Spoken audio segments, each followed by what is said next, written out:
सभी बच्चे ध्यान दें। आज हम पढ़ेंगे कि जब किसी बैटरी को किसी हाई वोल्टेज वाले सोर्स से चार्ज करते हैं तो उसके सीरीज़ में रेजिस्टेंस क्यों लगाते हैं। इस चीज़ को एक न्यूमेरिकल द्वारा यहाँ पर प्रूव करेंगे और उसका उपयोग बताएंगे। ब्लैक बोर्ड पर क्वेश्चन है,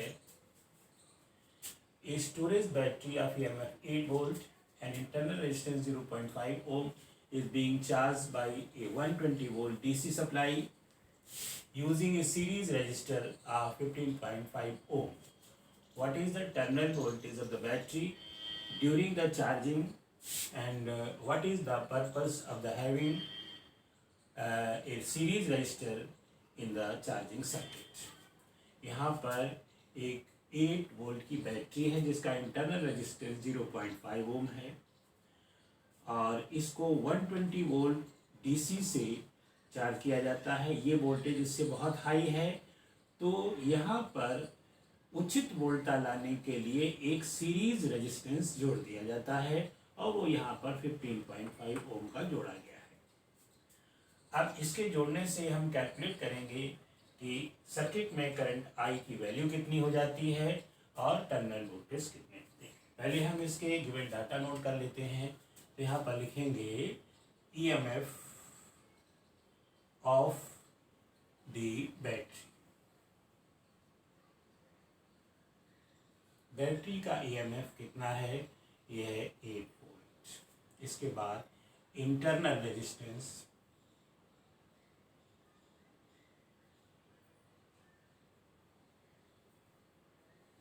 is equal to 0.5 Om.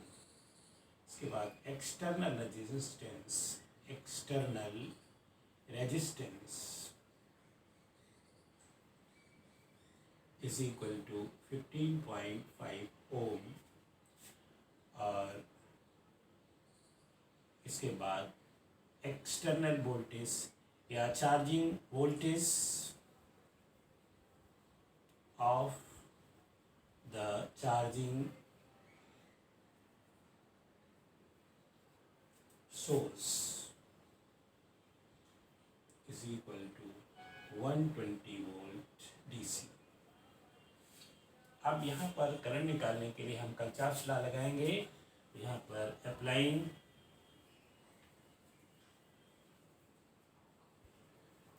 Kirchhoff's law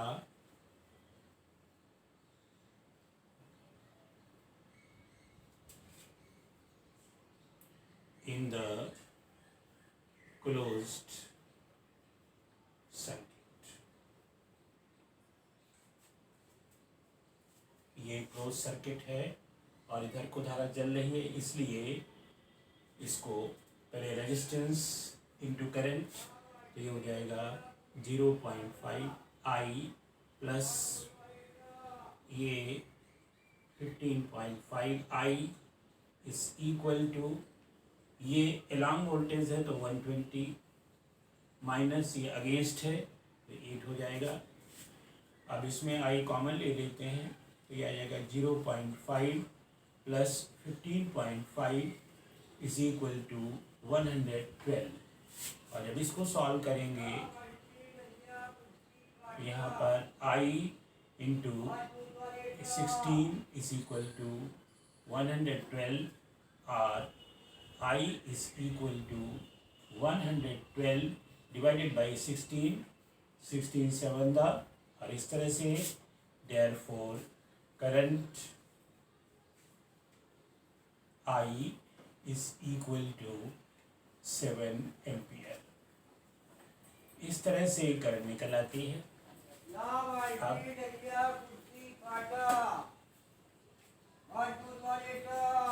इसके बाद अब इसके टर्मिनल वोल्टेज निकालेंगे। तो for terminal voltage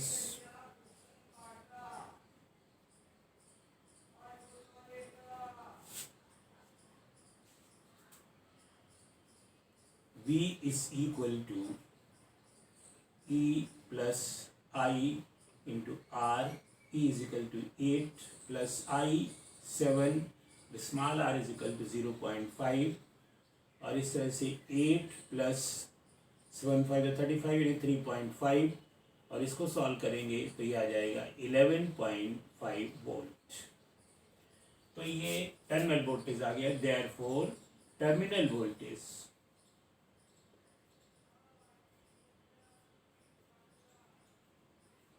is equal to 11.5 volt.